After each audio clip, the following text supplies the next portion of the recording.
So I'm very pleased at this point to introduce our next presenter. Lindsey Kerr is the Executive Director with LifeLine Pilots based in Illinois, where they cover 10 states across the Midwest. This amazing service can be a game changer for our rural communities and rural providers. So with that said, I will turn it over to Lindsey. Thank you so much, Phil. And thank you everyone for joining us today and for having me to speak to your organization. Phil and the team at the Indiana Rural Health Association have been wonderful advocates for LifeLine Pilots and to share our information. So I'm really excited to be here sharing with you today. And I will try and keep it as quick as I can so that way we can leave it open for some questions at the end, because I'm sure you all will have a few questions for me. So hopefully you can see my slides and someone will let me know if you can't. LifeLine Pilots, we are a really unique organization that unfortunately a lot of you maybe haven't heard of yet. We're a well-kept secret and we don't want to be, because we can be a great resource for your organizations to help patients in your community. So we're a nonprofit. We are based in Peoria, Illinois, but we serve 10 states in the Midwest, including Indiana. And our mission is to coordinate free air transportation. And we do that using volunteer pilots. And they provide free air transportation to people with medical or humanitarian needs far from home. So today, I just want to help to share with you how easy it is for your patients to fly for free to treatment far from home, who LifeLine Pilots is, and the easy steps that you can go through to help your patients access our support. And then lastly, to be inspired to share this information with others. That's how the Indiana Rural Health Association have been great advocates of LifeLine Pilots, because they continue to share our information with others and make connections, because the more people who know about us, the more people we can help. So LifeLine Pilots has been around since 1981. We were actually founded by a woman who got her pilot's license in her 40s, and she decided she wanted to do something to give back. And so she started LifeLine Pilots. We're the oldest continuously operating volunteer pilot organization in the country. And for the last 41 years, we have been growing to the organization that we are today. We've flown more than 9,500 flights, more than 6.1 million miles. And we've done all of that with 100% safety record. So that's really important with us. And like I said, we're based in Peoria, Illinois, but we serve 10 states in the Midwest, which you can see there on the slides. So who we help people. About 90% of the flights that we do are for medical purposes. So they're people who need to travel for medical treatment somewhere from 100 to 1,000 miles from home. So we help people who live in rural areas. Here in the Midwest, a lot of the geography that we cover is considered rural, which means people have limited access to healthcare, especially when specialist care is needed. We also help people who have a transportation barrier to receiving healthcare. So we do flights for non-emergency flights only, and that's where we differ from organizations like your Life Flight, so the helicopters or the planes that are going and picking up emergency passengers. We're helping people who have scheduled appointments who need non-emergency healthcare. And oftentimes people have a transportation barrier for that. It might be that they aren't able to drive themselves, or they don't have a support person who can drive them. Maybe they can't sit upright in a car for 8 hours, but maybe they could go on an airplane for 2. And so we're able to reduce that travel time and that discomfort, especially for people who have ongoing medical concerns that are really taxing on their body. We help people who maybe are immunocompromised and aren't able to travel on a commercial airline, but they don't have the money to pay for a private flight. And then the biggest one that we're helping people with are people who have a limited income or have financial stress because of ongoing medical concerns. We don't require that people are destitute to fly with us. Instead, we just ask them to explain what that medical or that financial need might be. And the reason we don't require that, they show that they're below the poverty line in order to fly is that those ongoing bills coming in for that medical concern can just really put a lot of strain on a family. And we want to be able to help, not hinder these families.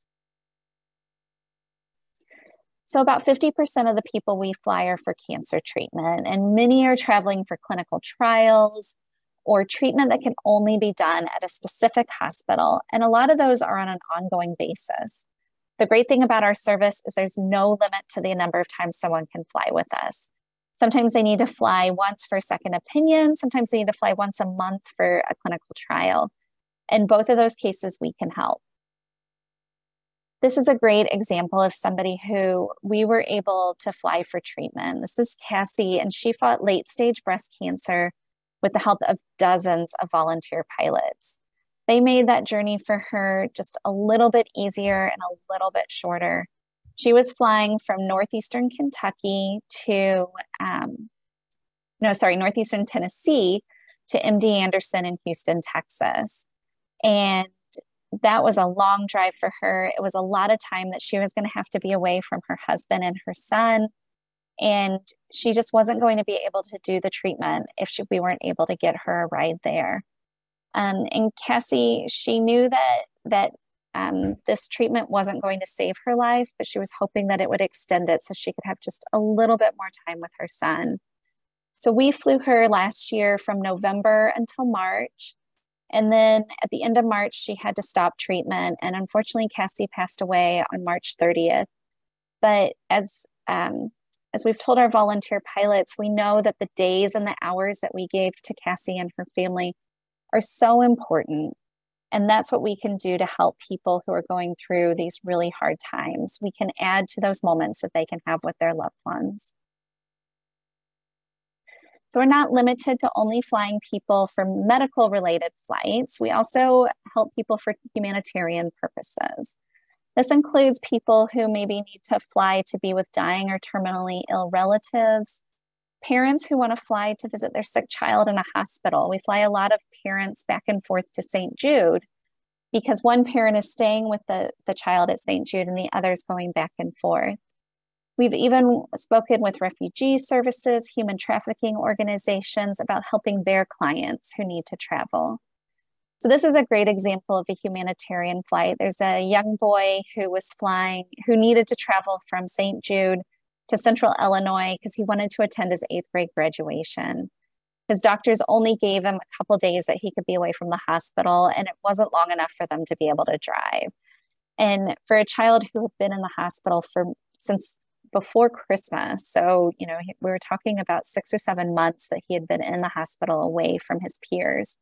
And they wanted him to have the opportunity to experience something normal in what was turning out to be a very abnormal adolescence for him.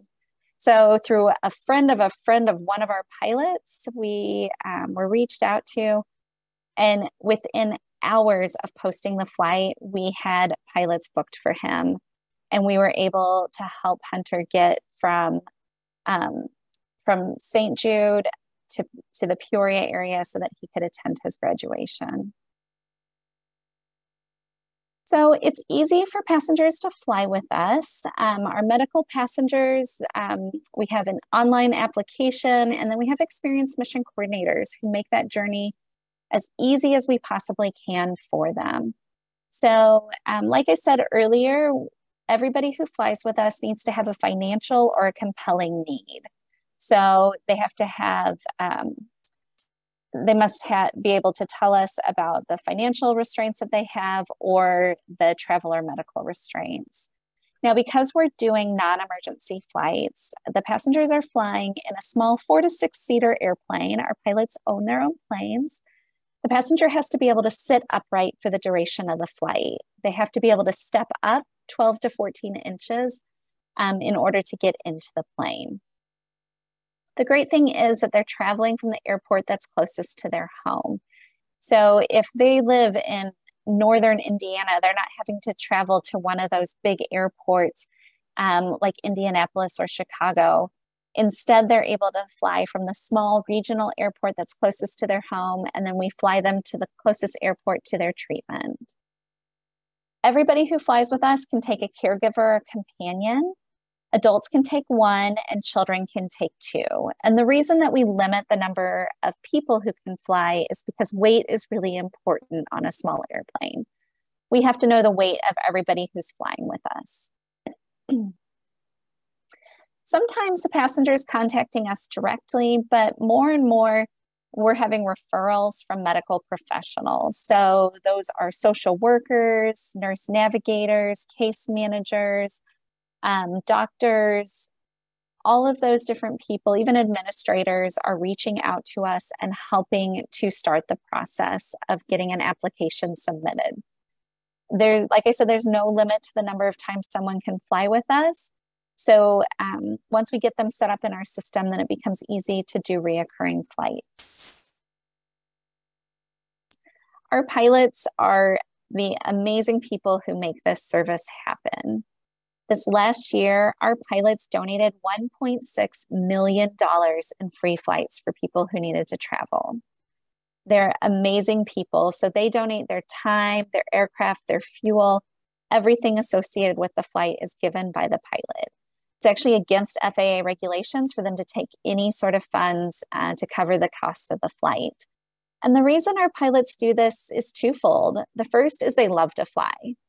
Pilots, especially general aviation pilots, they have such a love for aviation. They want to be up in the air all the time. And the second reason is they want to help people. And so this is a great opportunity to join those two together for us to be able to combine their two passions into one purpose. Our pilots will fly people anywhere from 100 to 1,000 miles, and it just depends on what the need is of the passenger. Every flight is organized specifically for that one patient and their need. Our pilots are located throughout our 10-state region. We have about 350 of them. They typically own their own plane, but sometimes they might rent a plane or belong to a flight club. Sometimes even they have an employer who owns the plane and they fly it, and the employer will let them use it to help fly for LifeLine Pilots. They really are just looking for a reason to fly, and what better reason could you come up with than flying for LifeLine Pilots? So what we do to fill those flights is when the application comes in and it's been vetted and we're ready to put it out there, we put it out for our pilots, and we call it coordinating the flight, not scheduling, because we put the request out there and we're not telling Pilot Bob that he's taking this flight at this time. Instead, we're asking Pilot Bob if he'll take that flight. And when our pilots accept a flight, they do it through our database. And then our mission coordinators go to work with all the communication that needs to take place. This whole process, it's a lot easier than it was when Wanda first started in 1981, when all she could do was pick up the phone and call people. One of our pilots was actually on a radio show with me not that long ago, and he is the second generation LifeLine Pilots pilot, and his son is a third generation pilot for us.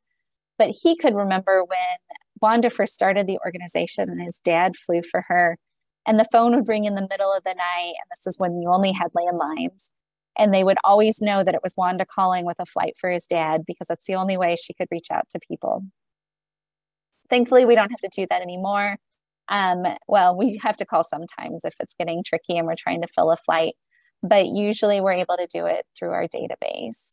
We do have requirements for our pilots. They have to be at least 21 years old. They have to have 250 hours as pilot in command of an aircraft and have a medical exam and insurance.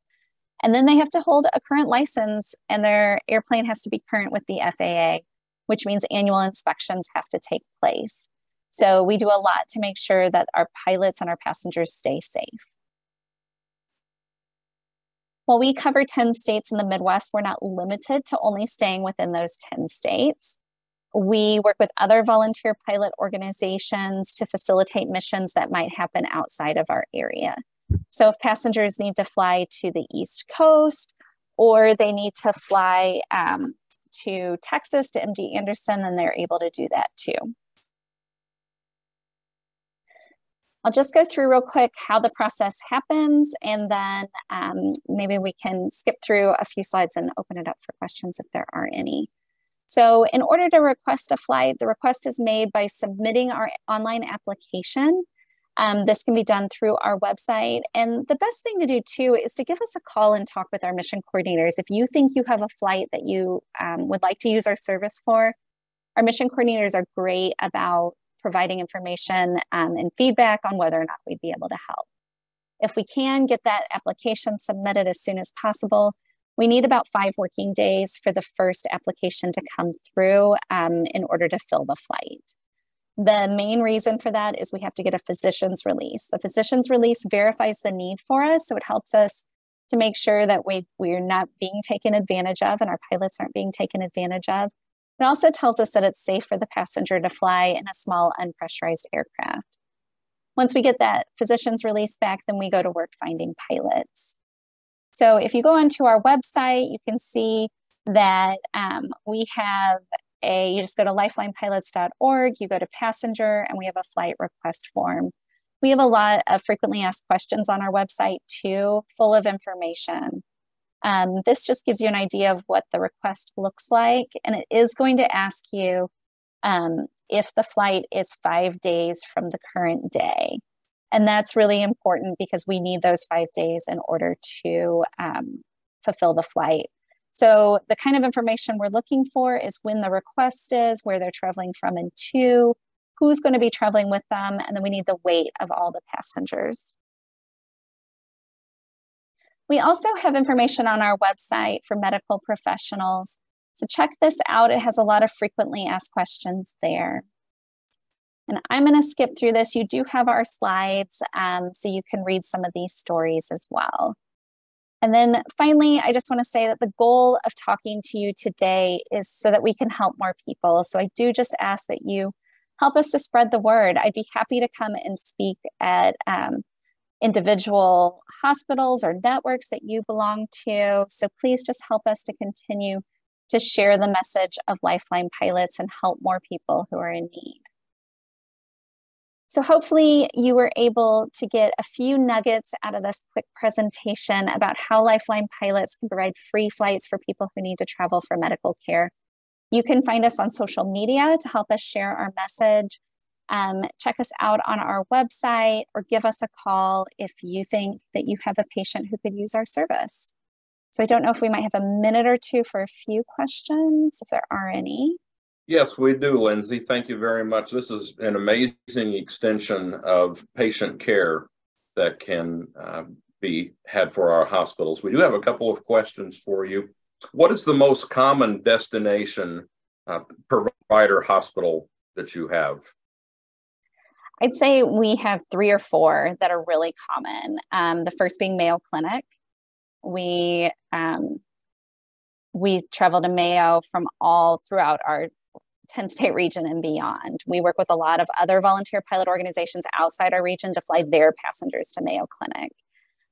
Increasingly, we're flying to MD Anderson in Houston, Texas. They are becoming just really renowned for their clinical trials for cancer treatment. And so we're doing a lot of flights there. In that same arena, we're flying to Cancer Treatment Centers of America in Zion, Illinois. And then Cleveland Clinic and Cincinnati Children's in Ohio are also frequently destinations that we're traveling to. Okay, good. Thank you. We have another question. What is the average time from the time that an individual or a provider submits a request for transportation until the actual departure?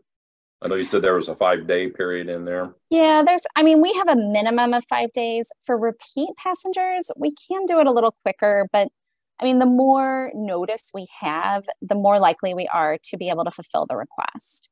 Okay. If you're coming in and it's if you come on Monday and they're flying on Friday, that's a lot of work to accomplish in those days in order to fill that flight. So the more notice we can have, the better. If you can give us a week or 2, that is ideal, because then we can make sure that we have all the information we need and we have time to find pilots. Okay, good. Thank you. One last question. I know you indicated that you had one patient that you flew to MD Anderson multiple times. Do you know what the maximum number, or is there a maximum number of transports you can do for one patient? There's no maximum. And some of our patients, we have one gentleman who we fly from Indiana to Nebraska for treatment. He has a really rare form of leukemia, and we've been flying him since 2016. He has to go twice a year. So twice a year we're flying him. So we have no upper limit. Okay, good. This is just amazing information, and it is so good to be able to have you as a resource for our critical access hospitals here in India. And Lindsey, I cannot say enough for the service you do and how meaningful it is. So thank you very much for sharing your story today. It was good to have you as part of our critical access convening today. And with that, I will turn it over to Becky, who will dismiss us for break. Thank you, Lindsey. Thank you.